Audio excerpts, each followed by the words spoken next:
¿Alguna vez te has sentido herido por las palabras o acciones de alguien y no pudiste evitar enojarte?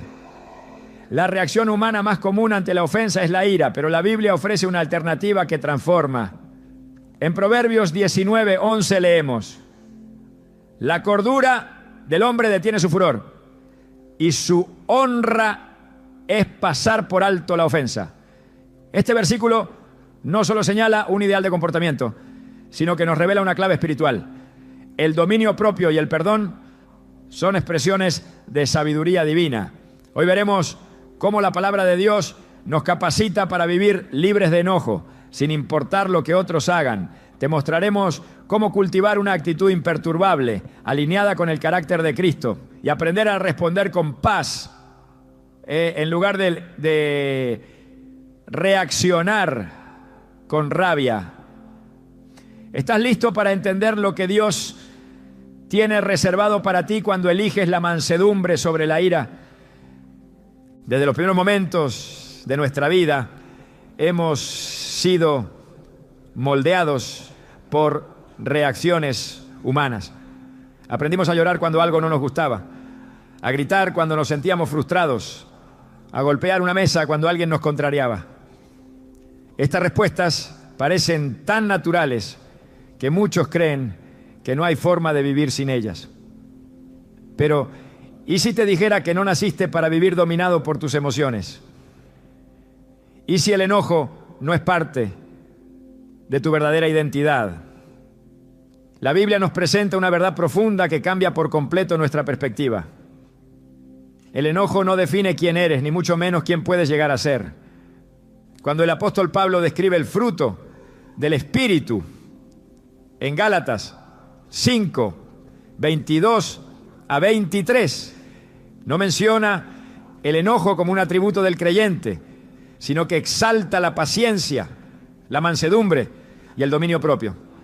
Esta revelación nos lleva a entender que Dios no nos diseñó para reaccionar con ira, sino para reflejar su carácter a través de la paz. A lo largo de las Escrituras vemos cómo los hombres y mujeres de Dios enfrentaron provocaciones mucho mayores de las que tú y yo podríamos imaginar. Sin embargo, muchos de ellos aprendieron a no reaccionar desde la carne, sino desde el Espíritu. Uno de los ejemplos más poderosos es el de Jesús mismo. Frente a la traición de Judas, la negación de Pedro, las acusaciones falsas y la brutalidad del castigo injusto, Jesús no maldijo, no gritó, no se defendió con ira. En Isaías 53, 7 se profetiza: angustiado él y afligido, no abrió su boca. Como cordero fue llevado al matadero, y como oveja delante de sus trasquiladores, enmudeció y no abrió su boca. Esa actitud no fue debilidad, fue dominio. Fue la manifestación más pura del autocontrol divino. Y si Cristo habita en ti, esa misma fuerza habita en ti también. Es común escuchar a personas decir: así soy yo, tengo mal carácter, como si se tratara de una justificación válida para dañar, gritar o guardar rencor. Pero la verdad es que ese así soy no tiene fundamento bíblico. En 2 Corintios 5, 17 se nos recuerda que si alguno está en Cristo, nueva criatura es. Las cosas viejas pasaron, he aquí todas son hechas nuevas. Este versículo es una invitación directa a dejar atrás las cadenas emocionales que durante años hemos arrastrado y abrazar una nueva forma de vivir, una que no reacciona sino que responde con sabiduría. Pero ¿por qué nos cuesta tanto? ¿Por qué el enojo parece surgir incluso cuando no lo queremos? La respuesta está en nuestra naturaleza caída. El pecado no solo afectó nuestra relación con Dios, sino también nuestra relación con nuestras emociones. Sin el Espíritu Santo gobernando nuestro interior, las emociones toman el control. Proverbios 25, 28 lo expresa con claridad. Como ciudad derribada y sin muro es el hombre cuyo espíritu no tiene rienda. Cuando no hay dominio propio, somos como una ciudad sin defensa, vulnerables a cualquier ataque, a cualquier comentario, a cualquier desacuerdo. El enojo entra y gobierna destruyendo desde adentro. Sin embargo, la buena noticia es que no estamos solos en esta lucha. Dios nos ha dado su Espíritu precisamente para enseñarnos a vivir de forma diferente. El dominio propio no es un esfuerzo humano, es el fruto de una comunión constante con Dios. Mientras más tiempo pasas con Él, más te pareces a Él. Y mientras más te pareces a Él, menos espacio tiene el enojo para habitar en ti. En Juan 14, 27, Jesús nos dice: la paz os dejo, mi paz os doy. Yo no os la doy, como el mundo la da. No se turbe vuestro corazón, ni tenga miedo. Esa paz no es una emoción pasajera, es una fuerza espiritual que protege el corazón de las reacciones carnales. Piensa en Moisés, un hombre escogido por Dios para liderar una nación entera. Sin embargo, uno de los momentos más trágicos de su liderazgo fue cuando dejó que el enojo lo dominara. Dios le pidió que hablara la roca para que de ella saliera agua. Pero Moisés, cansado y molesto con el pueblo, golpeó la roca 2 veces con su vara. El agua salió, pero el costo fue alto. No entraría a la tierra prometida. Números 20, 10 a 12, narra este evento con dolorosa claridad. Moisés permitió que una emoción momentánea le robara una bendición eterna. ¿Cuántas veces nosotros, por un arranque de ira, dañamos una relación, decimos palabras que después nos pesan, o tomamos decisiones que nos cuestan años de restauración? La ira no solo nos daña a nosotros, también daña a quienes nos rodean. Un corazón que vive irritado es como un volcán a punto de estallar. Los que están cerca nunca saben cuándo llegará la erupción, pero viven con el temor de que ocurrirá. La palabra nos enseña que el enojo no debe gobernar ni siquiera por un día. Efesios 4, 26 a 27 dice: airaos, pero no pequéis, no se ponga el sol sobre vuestro enojo, ni deis lugar al diablo. Esto nos muestra que el enojo no resuelto abre la puerta al enemigo. Cada vez que guardamos ira, permitimos que el diablo siembre división, resentimiento y amargura en nuestro corazón. Entonces, ¿qué podemos hacer? ¿Cómo se vive una vida sin enojo constante? El primer paso es entender que el enojo no es una emoción inevitable, sino una elección. No es el insulto el que te hace explotar, es tu decisión de responder desde la carne. El Espíritu Santo siempre ofrece una alternativa, pero somos nosotros quienes decidimos si la tomamos o no. En Colosenses 3, 12 a 13, Pablo nos exhorta: vestíos pues como escogidos de Dios, santos y amados, de entrañable misericordia, de benignidad, de humildad, de mansedumbre, de paciencia, soportándoos unos a otros y perdonándoos unos a otros si alguno tuviere queja contra otro, de la manera que Cristo os perdonó, así también hacedlo vosotros. La mansedumbre y la paciencia no llegan por accidente, se visten intencionalmente. Cada día debes decidir qué tipo de persona vas a ser: alguien guiado por las emociones o alguien guiado por el Espíritu. Uno de los grandes errores que muchos cometen es pensar que controlar el enojo es reprimirlo.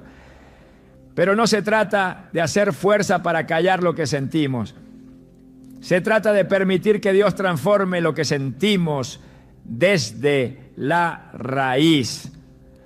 Cuando una raíz es sana, el fruto es sano. Por eso David en el Salmo 51, 10 clama: crea en mí, oh Dios, un corazón limpio y renueva un espíritu recto dentro de mí. No le pidió a Dios que lo ayudara a contenerse. Le pidió un corazón nuevo. Y eso es precisamente lo que tú necesitas si quieres dejar de enojarte y molestarte por todo. Un corazón nuevo que no reaccione con ira, sino que responda con amor. También es importante rodearte de ambientes que alimenten la paz. Proverbios 22, 24 a 25 nos advierte: no te entremetas con el iracundo, ni te acompañes con el hombre de enojos, no sea que aprendas sus maneras y tomes lazo para tu alma. Las emociones son contagiosas. Si te rodeas de personas que explotan por todo, que viven criticando, que se irritan con facilidad, terminarás adoptando esa forma de vida. Pero si te rodeas de personas que viven en el Espíritu, que buscan la paz, que se dominan a sí mismas, tú también empezarás a crecer en ese fruto. Ahora bien, no basta con evitar el enojo, hay que reemplazarlo.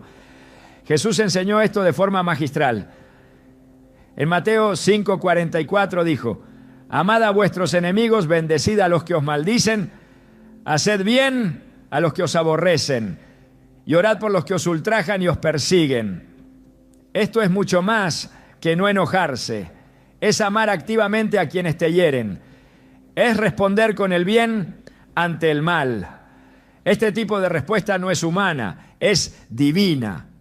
Solo alguien lleno del Espíritu puede actuar así. Pero es justamente esa respuesta la que te convierte en verdadero hijo del reino. Cuando comienzas a vivir así, algo cambia en ti. Ya no eres esclavo de tus emociones. Ya no reaccionas como antes. Ya no vives al ritmo de los demás. Vives al ritmo del cielo. Romanos 8:14 lo resume en una sola frase: porque todos los que son guiados por el Espíritu de Dios, estos son hijos de Dios. Ser guiado por el Espíritu significa ser guiado incluso en tus reacciones. Significa que incluso cuando alguien te hiere, tú puedes elegir honrar a Dios con tu respuesta. Imagina cómo cambiaría tu vida si lograras esto. Imagina tu hogar lleno de paz. Imagina tus relaciones sanadas. Imagina un corazón libre de cargas, de resentimientos, de explosiones emocionales. Esa vida es posible. No es perfecta, pero está llena de la presencia de Dios. Y cuando su presencia llena tu vida, no hay espacio para la ira. Solo hay espacio para el amor, la gracia y el dominio propio. No se trata de fingir que nada nos afecta, se trata de aprender a dejar que Dios gobierne incluso aquello que nos afecta. Cada vez que te sientas tentado a explotar, recuerda quién eres en Cristo. Recuerda que no fuiste creado para vivir atado a la ira.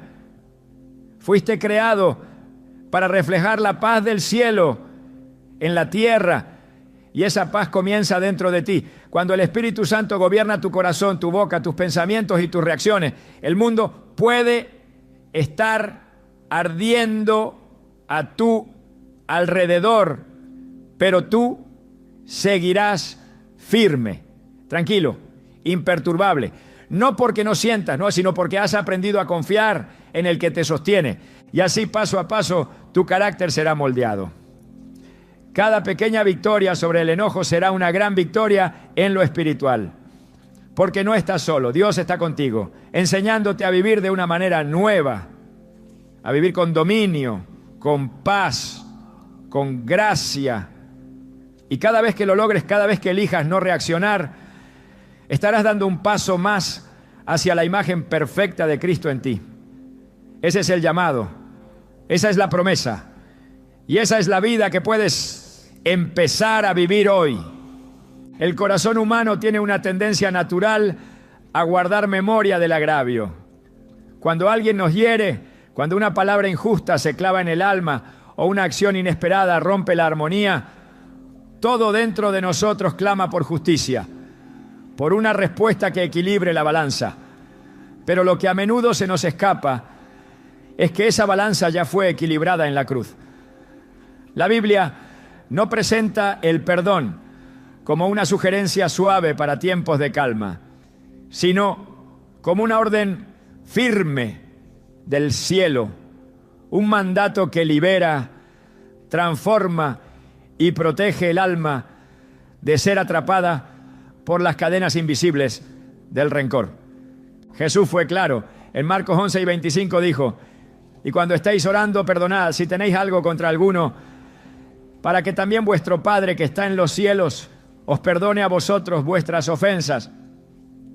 La condición no deja espacio a excusas. Si no perdonas, no puedes ser perdonado. Esta verdad es tan contundente que deja al descubierto la gravedad de guardar enojo en el corazón.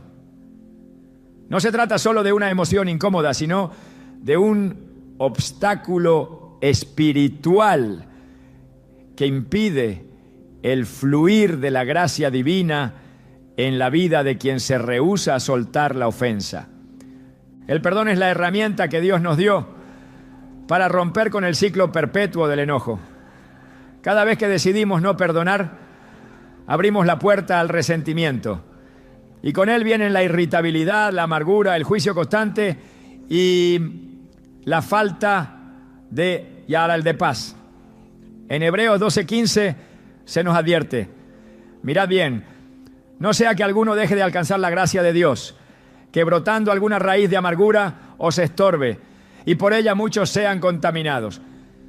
Esa raíz, una vez instalada, no solo contamina al individuo que la permite, sino también a su entorno.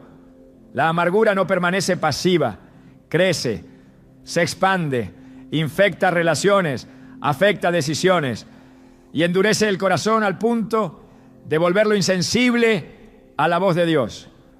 Por eso el perdón no puede depender del estado emocional. Si esperas a sentir que ya no te duele, si esperas a estar listo, es probable que nunca llegues a hacerlo. Dios no espera que te sientas preparado, espera que obedezcas. En Mateo 18, 21 a 22, Pedro le preguntó a Jesús: Señor, ¿cuántas veces perdonaré a mi hermano que peque contra mí? ¿Hasta 7? Jesús le dijo: no te digo hasta 7, sino aún hasta 70 veces 7. Esta respuesta no fue una exageración retórica, fue una declaración del estilo de vida que debe marcar a todo discípulo. Perdonar siempre, perdonar sin contar, perdonar aunque no haya petición de disculpas. Porque el perdón no es un premio para el que se arrepiente, sino una decisión del que quiere ser libre. La verdadera dificultad del perdón radica en que toca lo más profundo de nuestra justicia humana. Algo en nosotros se revela ante la idea de soltar una deuda que aún sentimos que existe. Sin embargo, Jesús ilustró esta realidad de forma clara en la parábola del siervo sin misericordia. En Mateo 18, 23 a 35, un siervo que había sido perdonado de una deuda impagable se negó a perdonar una deuda insignificante que otro siervo tenía con él. El resultado fue severo. El rey, al enterarse, revocó su perdón y lo entregó a los verdugos. Jesús concluye esta enseñanza con una advertencia solemne: así también mi Padre Celestial hará con vosotros, si no perdonáis de todo corazón, cada uno a su hermano, sus ofensas. Esta enseñanza nos muestra que el perdón es un asunto de eternidad. No se trata solo de vivir en paz aquí, sino de preparar el alma para la comunión eterna con Dios. Un corazón lleno de rencor no puede entrar al cielo, porque el cielo está lleno de gracia, y donde hay gracia no hay lugar para el odio, ni para la venganza, ni para las heridas que se cultivan como trofeos. Uno de los errores más comunes es pensar que perdonar es olvidar. La Biblia no dice que debemos perder la memoria de lo ocurrido, sino que no debemos cargar la cuenta en el corazón. El perdón es un acto consciente por el cual se decide no cobrar lo que el otro nos debe. No porque no nos importe, sino porque comprendemos que Dios ya pagó por todo en la cruz. En Colosenses 3:13 se nos exhorta: soportándoos unos a otros y perdonándoos unos a otros si alguno tuviere queja contra otro. De la manera que Cristo os perdonó, así también hacedlo vosotros. Esa es la medida, no como el mundo perdona, no con condiciones, no con reservas, como Cristo lo hizo, sin límites sin retenciones, sin esperar nada a cambio. En esa dimensión el perdón se convierte en una herramienta de guerra espiritual. Porque mientras el enojo te mantiene atado a las heridas, el perdón corta esas ataduras. Mientras el enojo alimenta la carne, el perdón fortalece el espíritu. Mientras el enojo desgasta el alma, el perdón la restaura. En Proverbios 17:9 se nos dice: el que cubre la falta busca amistad, mas el que la divulga aparta al mejor amigo. Esta verdad revela que el perdón no solo sana, sino que protege. Protege relaciones, protege el corazón, protege el testimonio. La falta de perdón, por el contrario, se convierte en una fortaleza que el enemigo utiliza para mantener cautivo al creyente. En 2 Corintios 2, versículos 10 a 11, el apóstol Pablo escribe: y al que vosotros perdonáis, yo también, porque también yo lo he perdonado, para que Satanás no gane ventaja alguna sobre nosotros, pues no ignoramos sus maquinaciones.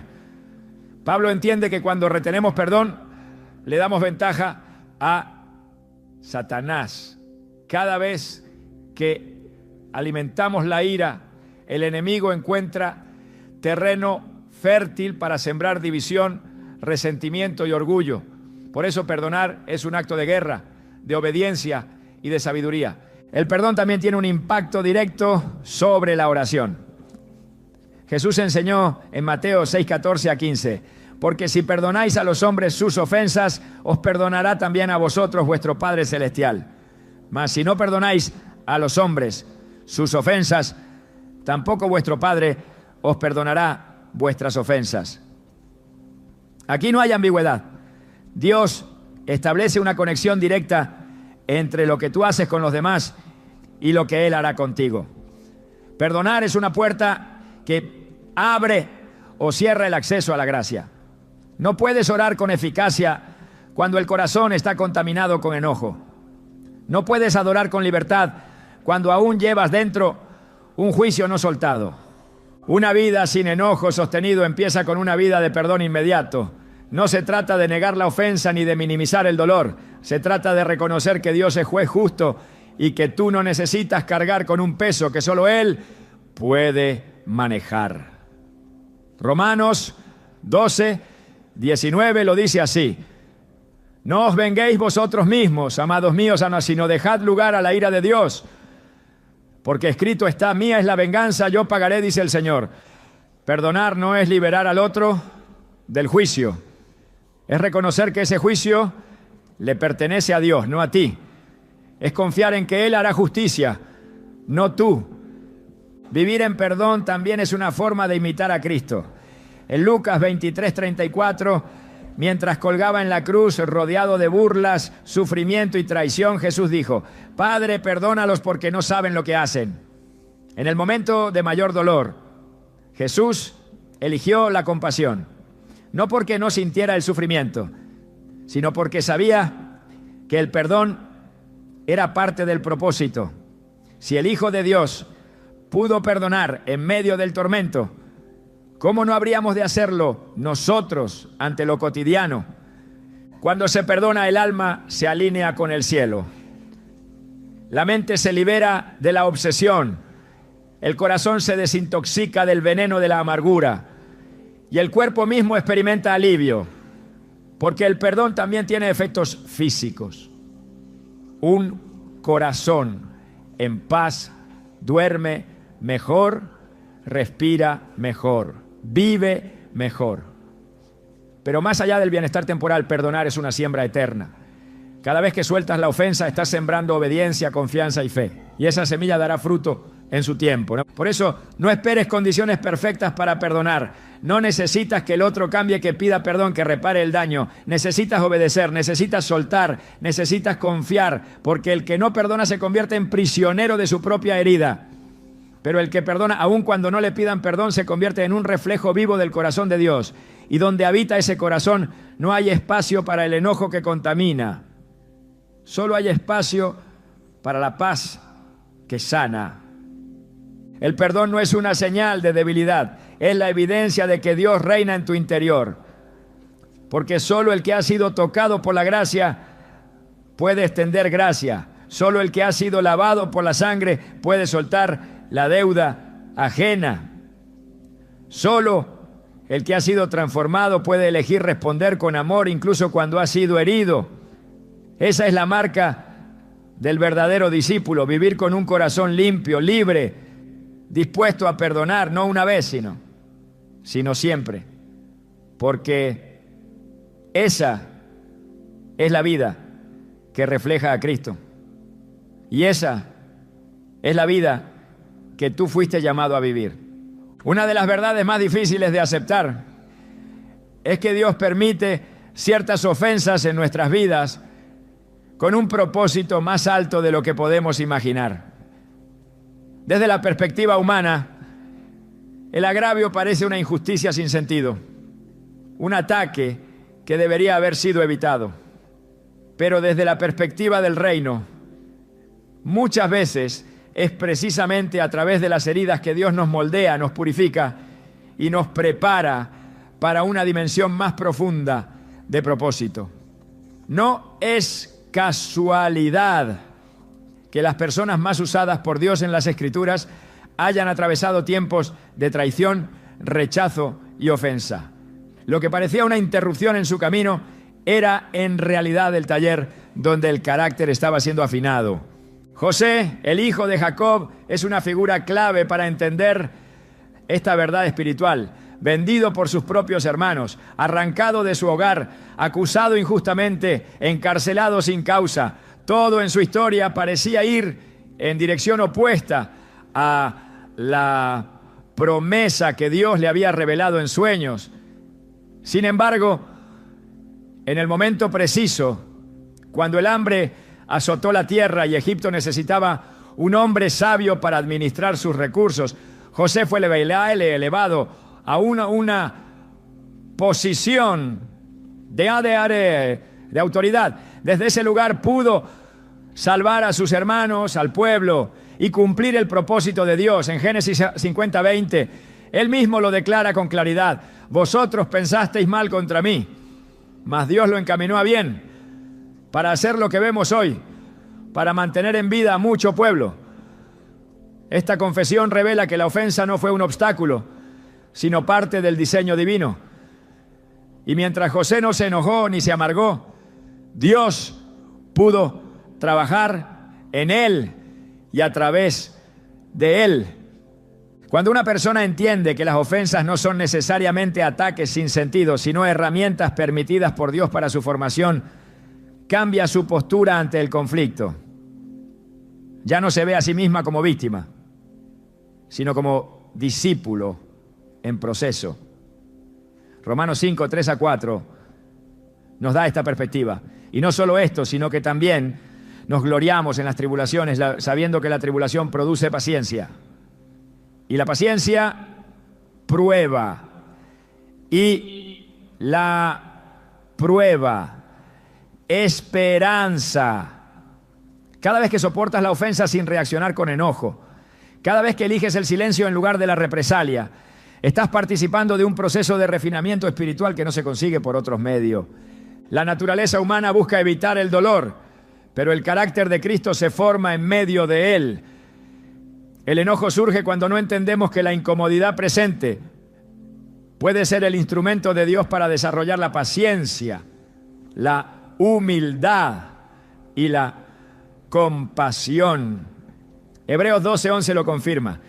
Es verdad que ninguna disciplina al presente parece ser causa de gozo, sino de tristeza, pero después da fruto apacible de justicia a los que en ella han sido ejercitados.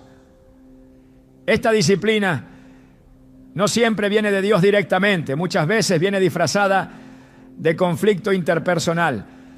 Sin embargo, su efecto es el mismo: preparar el alma para cargar con mayor gloria. El mismo Jesús no fue exento de este proceso. Hebreos 5:8 nos dice que aunque era hijo, por lo que padeció, aprendió la obediencia. Si él, siendo perfecto, pasó por la escuela del sufrimiento para llegar a la plenitud de su llamado, ¿cuánto más nosotros necesitaremos transitar esos caminos. Cada vez que alguien nos hiere y respondemos con mansedumbre, cada vez que somos ignorados, traicionados o criticados y no nos enojamos, estamos entrenando el corazón para algo mayor. Dios nunca desperdicia una ofensa si estamos dispuestos a ponerla en sus manos. Es en esos momentos de silencio forzado, de injusticia callada, cuando el alma aprende a confiar, no en la justicia humana, no en la reivindicación inmediata, sino en el Dios que ve, que juzga y que recompensa. En el 1 Pedro 2:23 se nos presenta a Cristo como ejemplo supremo de esto, quien cuando le maldecían no respondía con maldición, cuando padecía no amenazaba, sino encomendaba la causa al que juzga justamente. Esta entrega absoluta es la clave para liberarse del enojo. Cuando entiendes que no necesitas defenderte, porque hay un juez justo que se encarga, puedes respirar en paz. No porque la ofensa deje de doler, sino porque ya no te define ni te controla. El enojo pierde fuerza cuando el propósito se vuelve más claro. Una persona que sabe hacia dónde va, que tiene en mente el diseño de Dios para su vida, no se distrae con provocaciones. Nehemías lo entendió. Cuando estaba reconstruyendo los muros de Jerusalén, sus enemigos intentaron detenerlo con insultos, amenazas y mentiras, pero su respuesta fue firme. Estoy ocupado en una gran obra y no puedo ir. ¿Por qué cesaría la obra dejándola yo para ir a vosotros? Nehemías 6:3. Así responde alguien que entiende que las provocaciones son una estrategia del enemigo para desviar el enfoque.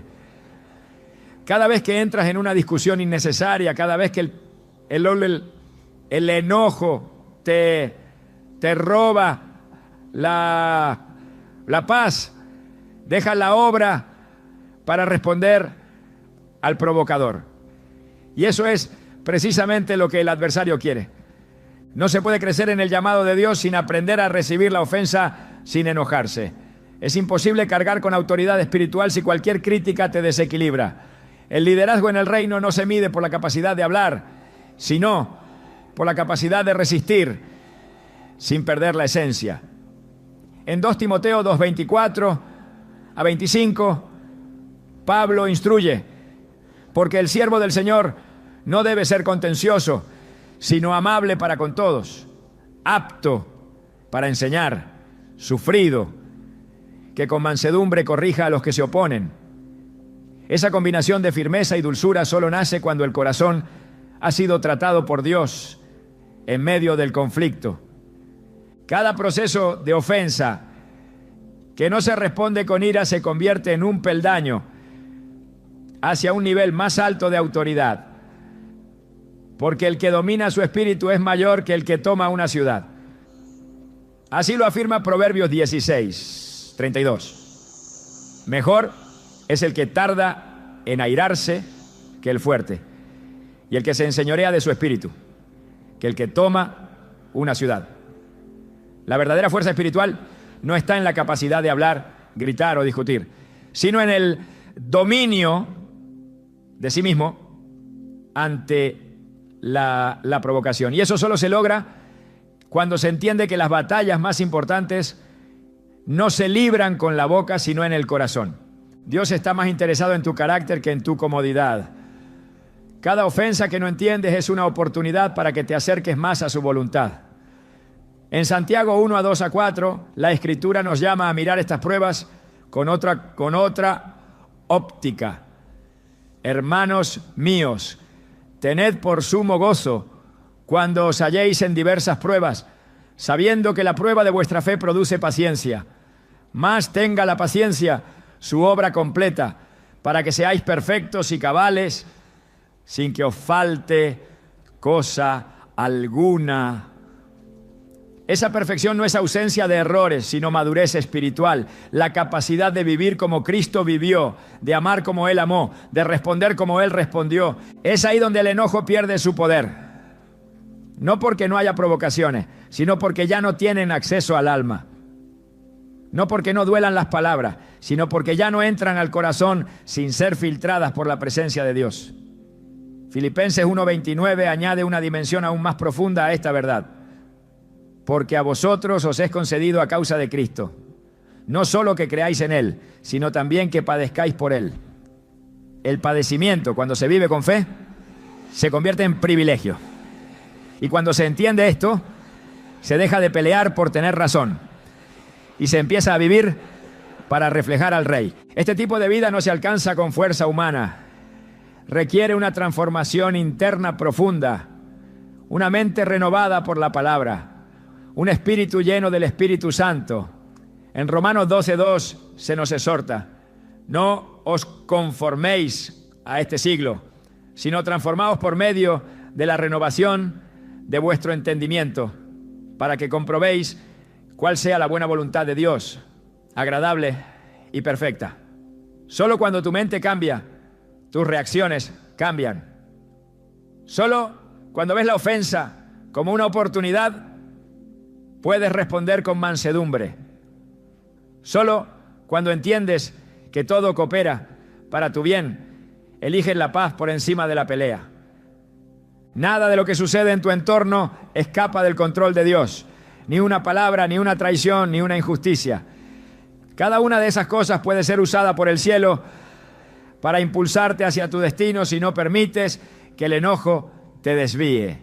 Génesis 45:7 muestra esta visión cuando José le dice a sus hermanos: Dios me envió delante de vosotros para preservaros posteridad sobre la tierra y para daros vida por medio de gran liberación. Él no se enfocó en lo que le hicieron, sino en lo que Dios hizo con eso. Y ese es el secreto para vivir sin enojo. Mirar más allá de la ofensa y ver la mano de Dios obrando. Cada vez que eliges no molestarte, estás honrando el proceso que Dios permite. Cada vez que callas cuando podrías responder, estás diciendo con tus acciones que confías más en el propósito que en tu necesidad de ser entendido. Cada vez que perdonas sin que te pidan perdón, estás participando del carácter de Cristo. Y en ese camino el alma se fortalece, el corazón se purifica y el testimonio se consolida. No es un camino fácil. Requiere rendición diaria, pero es el camino que lleva a la madurez, a la autoridad verdadera, a la plenitud del propósito. Es el camino que Dios preparó para los que desean vivir como verdaderos hijos de luz. Porque el enojo puede parecer una reacción natural, pero la respuesta del reino es sobrenatural. Y tú fuiste llamado a lo sobrenatural, no para ser esclavo de tus emociones, sino para ser reflejo del cielo en la tierra. Y ese reflejo comienza en cómo eliges responder cuando alguien te hiere. Ahí se prueba tu carácter, ahí se revela tu madurez, ahí comienza la verdadera victoria. La mansedumbre no es un gesto pasivo ni una señal de debilidad.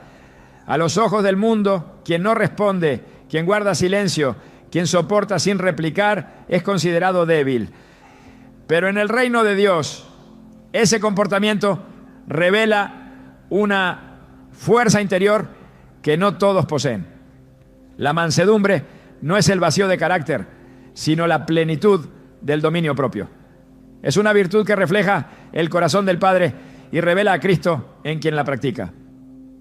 Cuando Jesús dijo en Mateo 5:5, bienaventurados los mansos, porque ellos recibirán la tierra, estaba estableciendo una ley espiritual que contradice la lógica humana. El mundo enseña que se conquista con agresión, que se vence con imposición, que se gana discutiendo y dominando. Pero el reino enseña que se conquista cediendo, que se vence sirviendo, que se gana cuando se elige no pelear. En la Escritura la mansedumbre aparece una y otra vez como una señal de sabiduría verdadera. Santiago 3:13 lo plantea con claridad. ¿Quién es sabio y entendido entre vosotros?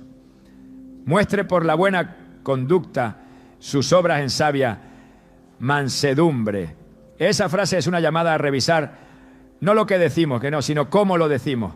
No basta con tener razón si el corazón está lleno de dureza. No basta con decir la verdad si se hace sin compasión. La sabiduría del cielo no se impone, se expresa con mansedumbre, Y esa mansedumbre tiene poder, poder para desarmar al ofensor, poder para sanar al herido, poder para contener la ira que amenaza con destruir relaciones y apagar el fuego del espíritu. El verdadero poder no se demuestra en la capacidad de gritar más fuerte, sino en la habilidad de mantener la calma cuando todo alrededor busca provocar. Proverbios 15, 1 afirma: la blanda respuesta quita la ira, mas la palabra áspera hace subir el furor. Este principio sencillo y directo es una llave espiritual. La mansedumbre tiene la capacidad de interrumpir el ciclo de la ira. Cuando alguien ataca con palabras, lo natural es responder con más dureza. Pero quien responde con suavidad quiebra el ritmo del conflicto, no alimenta el fuego, lo apaga, no prolonga el problema, lo transforma, y eso no es cobardía, es madurez.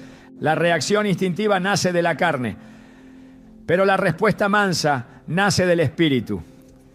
En Gálatas 5:23, el dominio propio aparece junto con la mansedumbre como parte del fruto del espíritu. Esto significa que no se puede actuar con mansedumbre sin tener comunión con Dios. No se trata de esfuerzo humano, sino de transformación interior. La mansedumbre no es una estrategia, es el resultado de una vida que ha sido quebrantada, tratada, purificada.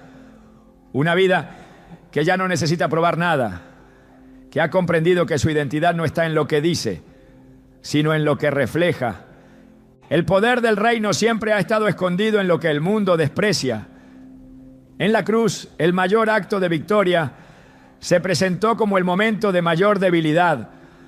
Jesús, colgado, sangrando, humillado, parecía haber sido derrotado. Pero en ese silencio, en esa entrega, en esa mansedumbre perfecta se estaba desatando la mayor conquista espiritual de la historia. En Isaías 53, 7 se describe así: angustiado él y afligido, no abrió su boca. Como cordero fue llevado al matadero, y como oveja delante de sus trasquiladores, enmudeció y no abrió su boca. Esa mansedumbre no fue resignación, fue autoridad contenida, fue amor gobernando el alma, fue obediencia llevada al extremo. Cuando se aprende a vivir así, los conflictos ya no tienen poder para desestabilizar. Las palabras hirientes ya no penetran con la misma fuerza. La crítica ya no perfora el corazón, porque éste ha sido escondido en Dios. Colosenses 3:12 lo confirma al decir: vestíos pues como escogidos de Dios, santos y amados, de entrañable misericordia, de benignidad, de humildad, de mansedumbre, de paciencia. Estas no son actitudes opcionales para los creyentes, son ropajes espirituales que deben llevarse cada día. Así como uno no sale a la calle sin vestirse, tampoco debe salir al mundo sin cubrirse con estas virtudes. Y entre todas ellas, la mansedumbre actúa como escudo que impide que el enojo encuentre una entrada al corazón. Pero no se puede fingir mansedumbre. No se trata de sonreír por fuera y arder por dentro. La mansedumbre verdadera nace cuando el corazón ha aprendido a confiar, cuando ya no se busca la última palabra sino la paz, cuando ya no se ha renunciado al orgullo de tener la razón y se ha abrazado la humildad de ser como Cristo. Jesús no perdió autoridad por guardar silencio ante sus acusadores. Al contrario, su silencio fue una declaración de quién era realmente. No necesitaba defenderse, porque su vida hablaba más fuerte que cualquier argumento. En el 1 Pedro 3:4 se habla del incorruptible ornato de un espíritu afable y apacible que es de grande estima delante de Dios. Esa belleza interna, invisible a los ojos del mundo, es lo que Dios valora. Y quien la posee vive con una libertad que no depende de cómo lo traten los demás. La mansedumbre transforma la manera de responder, pero también cambia la forma de mirar a los demás. No se ve al agresor como enemigo, sino como alguien que también necesita gracia. No se busca la revancha, se busca la redención. No se desea que el otro pague por lo que dijo, sino que sea alcanzado por el mismo amor que nos alcanzó. En Romanos 12:20, el apóstol Pablo escribe: así que si tu enemigo tuviere hambre, dale de comer. Si tuviere sed, dale de beber. Pues haciendo esto, ascuas de fuego amontonarás sobre su cabeza. Esa imagen no habla de castigo, sino de convicción. Una respuesta mansa tiene el poder de producir arrepentimiento en quien nos hirió. No porque lo humille, sino porque lo confronta con una realidad más elevada.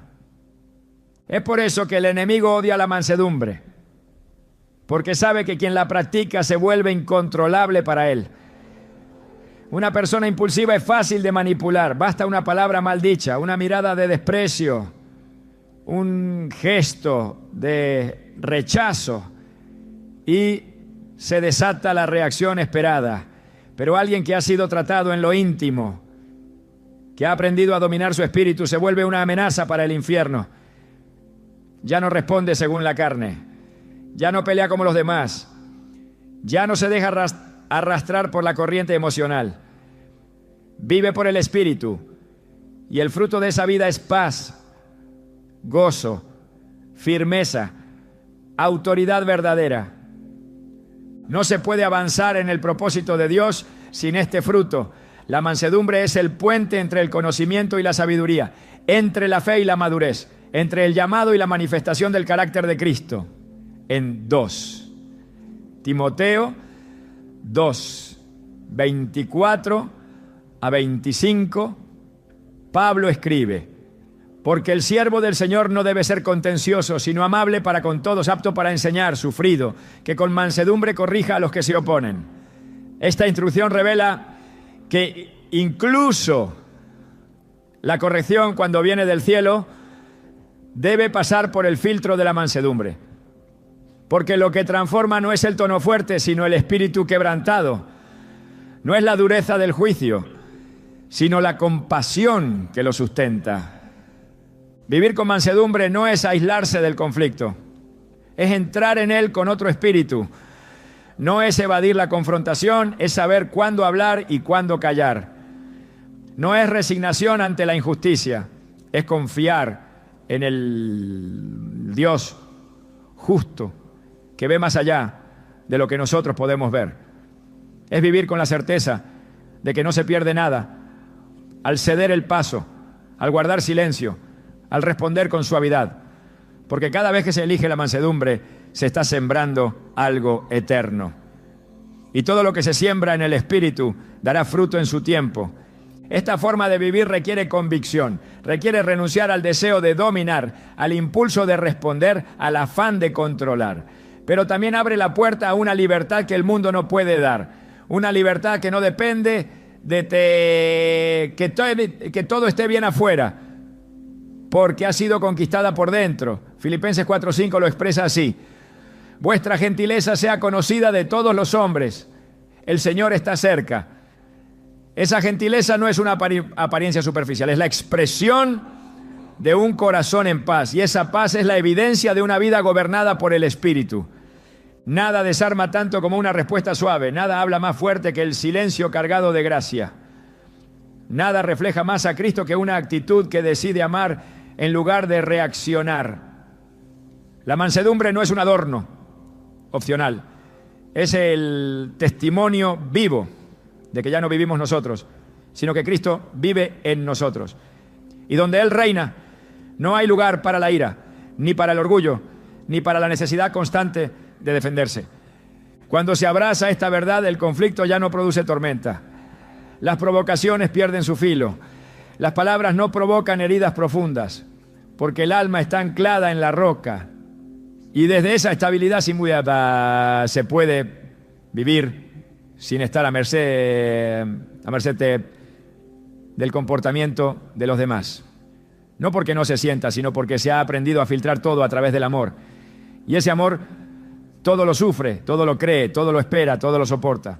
La mansedumbre no es una meta lejana, es una posibilidad presente para todo aquel que decide rendirse al Espíritu. No se trata de personalidad, sino de obediencia.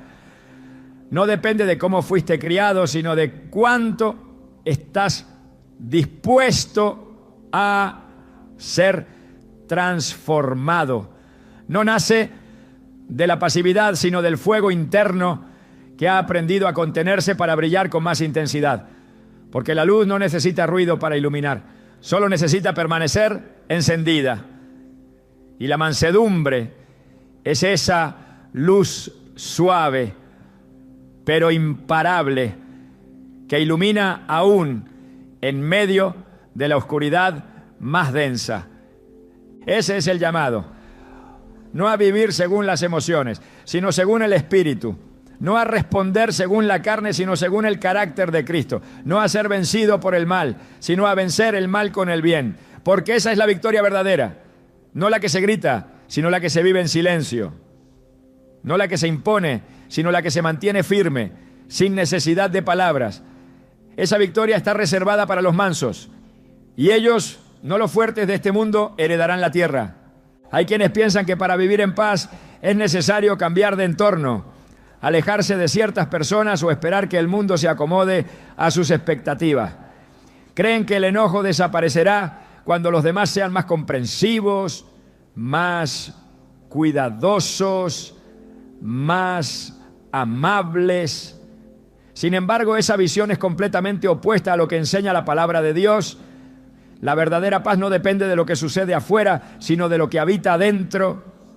El entorno puede ser ruidoso, caótico, provocador, pero si el corazón está lleno del Espíritu Santo, ninguna circunstancia tiene el poder de robar la serenidad, porque la paz que Dios da no es como la que ofrece el mundo, no fluctúa, no se quiebra ante el conflicto, no se altera con el ruido externo.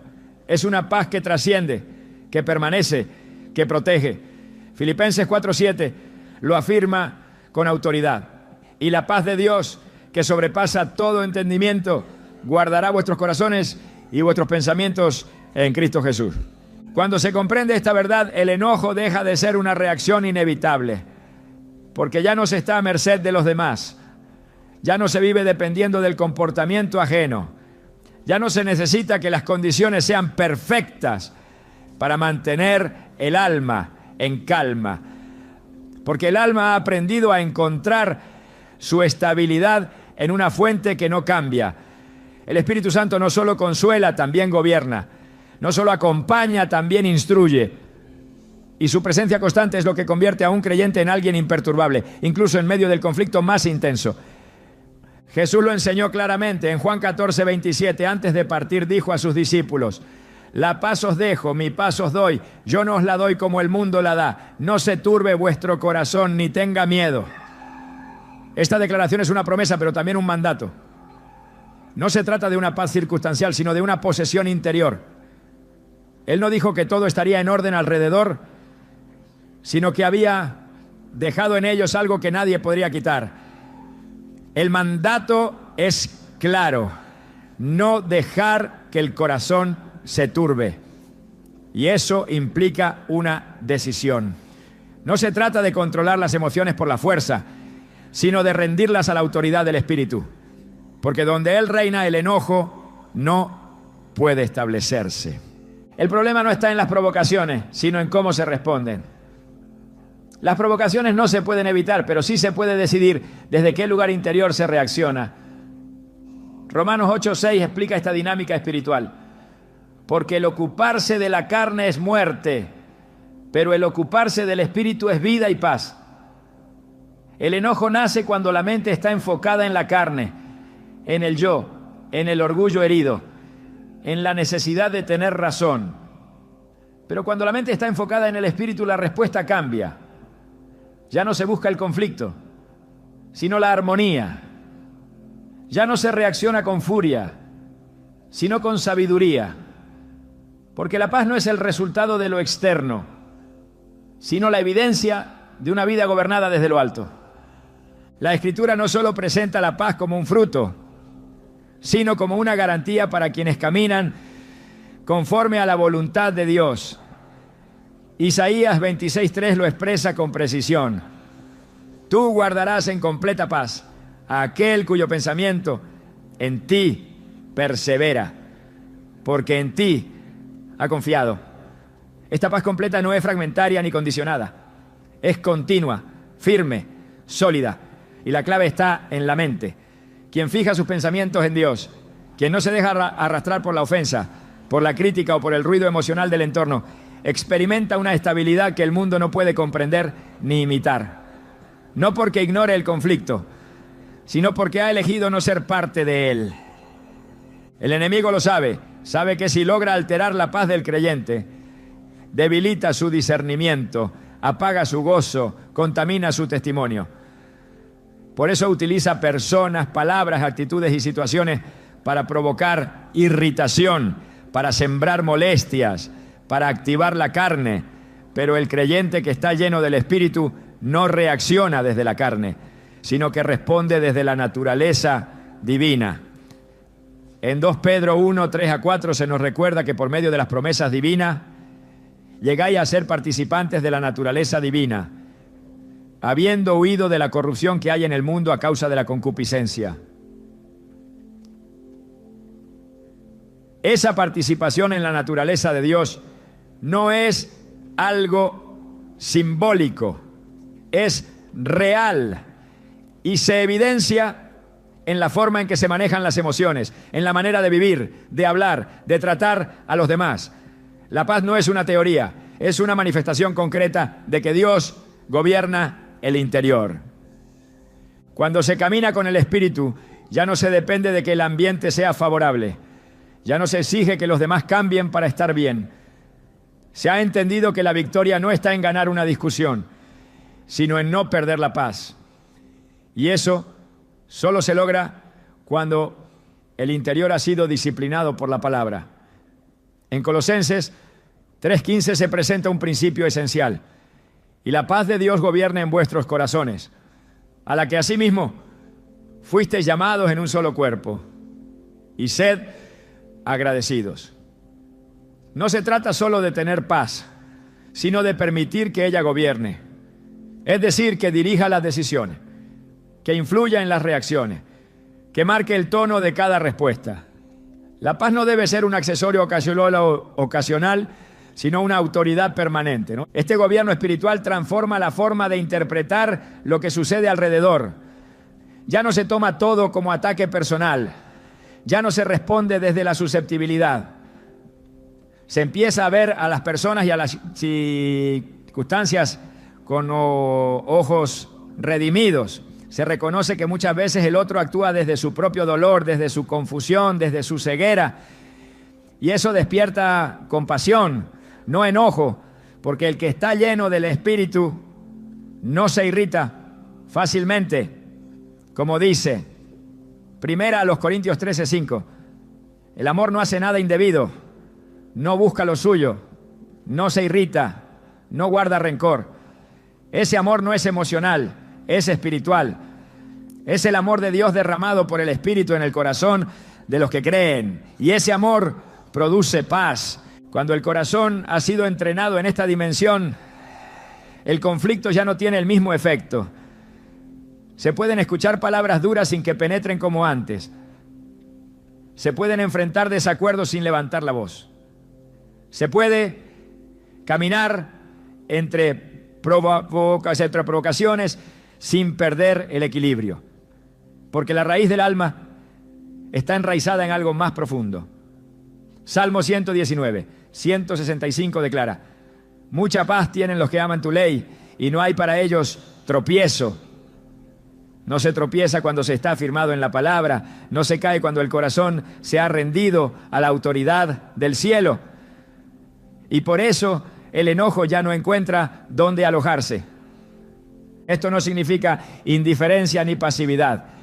La paz del Espíritu no anestesia, purifica, no ignora el dolor, lo sana, no evade la verdad, la habla con gracia, porque el Espíritu no solo consuela, también corrige. Pero su corrección no nace del enojo, sino del amor. Y cuando se habla desde esa dimensión, incluso la confrontación se convierte en un acto redentor. Gálatas 6:1 lo enseña así. Hermanos, si alguno fuere sorprendido en alguna falta, vosotros que sois espirituales, restauradle con espíritu de mansedumbre, considerándote a ti mismo, no sea que tú también seas tentado. Esa restauración solo es posible cuando hay dominio, cuando hay paz, cuando el alma no está herida, sino sanada. Por eso es tan importante cultivar diariamente esa conexión con el Espíritu. No se puede responder con paz si no se ha recibido paz. No se puede vivir sin enojo si el corazón no ha sido expuesto a la presencia de Dios. La comunión diaria no es un ritual, es una necesidad vital. Es en la oración, en la meditación de la palabra, en la adoración sincera, donde se renueva la paz interior. Y solo cuando esa paz ha sido renovada, se puede salir al mundo sin temor a ser alterado por lo externo. Una vida gobernada por el Espíritu es una vida que elige la paz por encima de la razón, la mansedumbre por encima del orgullo, la gracia por encima de la reacción impulsiva. Es una vida que ya no busca controlar el entorno, sino que ha aprendido a gobernar su interior. Y desde ese lugar puede enfrentar cualquier situación sin ceder al enojo, porque ha entendido que el entorno no determina su estado emocional, lo determina el Espíritu Santo. Y donde Él está, hay libertad. Donde Él reina, hay dominio. Donde Él habita, el enojo ya no tiene poder, porque todo ha sido rendido a su señorío. Y la paz entonces se convierte en el nuevo ritmo del alma. Cada palabra que pronunciamos, cada gesto que expresamos y cada pensamiento que dejamos avanzar en nuestro interior revela la voz que estamos escuchando. No existe neutralidad en el ámbito espiritual. Toda respuesta nace de una fuente. Y esa fuente es o la carne o el espíritu. Lo que decimos cuando somos provocados, la forma en que respondemos al desprecio o a la incomprensión y la actitud con la que enfrentamos la ofensa son señales claras de quién está al mando en nuestro corazón. Gálatas 5:16 no deja margen a interpretaciones humanas. Digo pues, andad en el Espíritu y no satisfagáis los deseos de la carne. El mandato es directo, el camino está trazado, pero también lo está el conflicto. La carne exige reacción, el Espíritu ofrece dirección, y entre ambas voces el alma debe elegir. El enojo no brota solo por lo que otros hacen, brota por lo que aún no ha sido rendido dentro de nosotros. Brota cuando dejamos de andar en el Espíritu, cuando cedemos terreno, cuando permitimos que el impulso momentáneo tenga más peso que la obediencia constante. En esos momentos nuestras reacciones dejan de ser reflejo del reino y se convierten en reflejo de la vieja naturaleza. Romanos 6:16 lo expresa con contundencia. ¿No sabéis que si os sometéis a alguien como esclavos para obedecerle, sois esclavos de aquel a quien obedecéis, sea del pecado para muerte, o sea de la obediencia para justicia? Cada vez que se responde desde la carne, se está obedeciendo a la carne. Cada vez que se responde desde el Espíritu, se está sometiendo a Dios. La Escritura nunca oculta la lucha interior del creyente. Pablo la expone con claridad en Romanos 7, cuando describe la batalla entre el querer y el hacer, entre el deseo de obedecer y la fuerza del pecado que aún intenta dominar.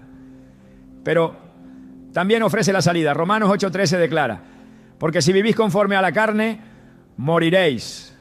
Mas si por el Espíritu hacéis morir las obras de la carne, viviréis. La carne no se educa, se crucifica, no se negocia con ella, se somete a la autoridad del Espíritu. Y esa rendición se prueba sobre todo cuando llega la provocación. Cuando alguien dice algo injusto, cuando una situación desata frustración, cuando el alma quiere alzarse y Dios dice, permanece en silencio. Es ahí donde se revela quién gobierna realmente.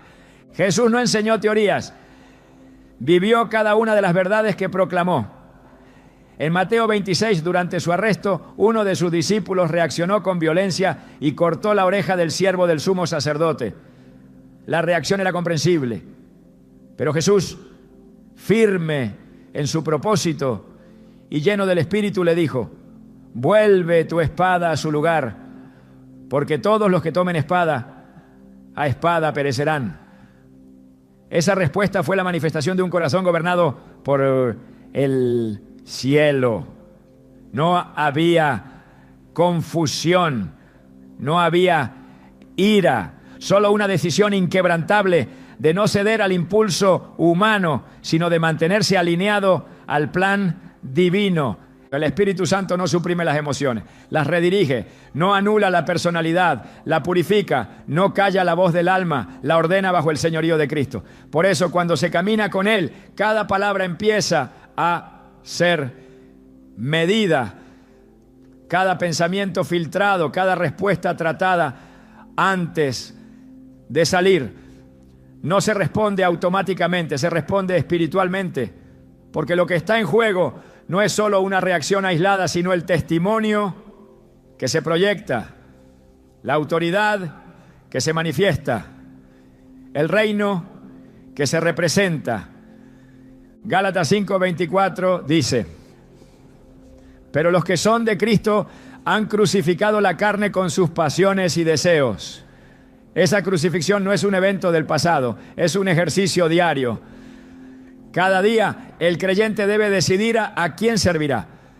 Y esa decisión no se toma con palabras, sino con acciones, con respuestas, con actitudes, con pensamientos no pronunciados que se entregan en oración antes de convertirse en juicio. La carne siempre querrá tener la última palabra. El Espíritu siempre llevará al corazón a la humildad. Y mientras más se escoge al Espíritu, más muere el orgullo. Mientras más se alimenta la vida interior, menos poder tiene la provocación. No se puede caminar en el Espíritu de forma intermitente. No se puede ser espiritual solo en tiempos de adoración y carnal en medio de una discusión. El mismo Espíritu que guía en lo secreto es el que debe gobernar en lo público. El que instruye en la palabra es el que también debe frenar la lengua cuando el alma quiere defenderse. Santiago 3:8-10 revela la gravedad del mal uso de la lengua. Pero ningún hombre puede domar la lengua, que él es un mal que no puede ser refrenado, llena de veneno mortal. Con ella bendecimos al Dios y Padre, y con ella maldecimos a los hombres que están hechos a la semejanza de Dios. De una misma boca proceden bendición y maldición. Hermanos míos, esto no debe ser así. La transformación comienza cuando el creyente se da cuenta de que su boca no puede ser usada por dos señores. O está bajo la autoridad de Cristo, o está al servicio de la carne. Andar en el Espíritu no es solo una experiencia emocional, es una vida crucificada. Una vida que ha aprendido a callar cuando quiere hablar, a esperar cuando quiere correr, a perdonar cuando quiere señalar, a amar cuando todo dentro de sí pide distancia. Es una vida que no necesita que todos lo entiendan, porque ha entendido que lo único que importa es agradar a Dios. Y agradar a Dios implica obedecer, incluso cuando el alma no lo desea, incluso cuando la justicia humana grita por una respuesta. En Efesios 4:29-31 se nos presenta una guía práctica de cómo luce una vida así. Ninguna palabra corrompida salga de vuestra boca, sino la que sea buena para la necesaria edificación. No contristéis al Espíritu Santo de Dios. Quítense de vosotros toda amargura, enojo, ira, gritería y maledicencia. Cada instrucción aquí mencionada es un reflejo de una vida gobernada. No se trata solo de evitar malas palabras. Se trata de edificar con lo que se dice, de no permitir que la emoción momentánea apague la comunión continua con el Espíritu, de remover toda raíz que alimente reacciones carnales. Las respuestas que damos no son pequeñas, son semillas. Cada palabra puede ser una siembra de paz o de división. Cada gesto puede acercar a alguien al reino o alejarlo. Y lo más profundo es que no solo afectan al otro, también afectan al propio corazón. Proverbios 21:23 dice: el que guarda su boca y su lengua, su alma guarda de angustias.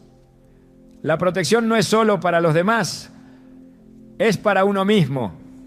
Una boca gobernada preserva el alma. Una lengua sujeta al espíritu protege el corazón. Y cuando el corazón está protegido, el enojo no encuentra entrada. El enemigo siempre buscará provocar una respuesta carnal, porque sabe que una reacción equivocada puede destruir años de testimonio. Pero también sabe que una respuesta guiada por el Espíritu puede desatar salvación, restauración y gloria para Dios. Por eso, cada interacción, cada momento de tensión es una oportunidad, no para probar quién tiene razón, sino para mostrar quién está reinando en el interior. Porque si es Cristo quien reina, entonces su carácter se verá.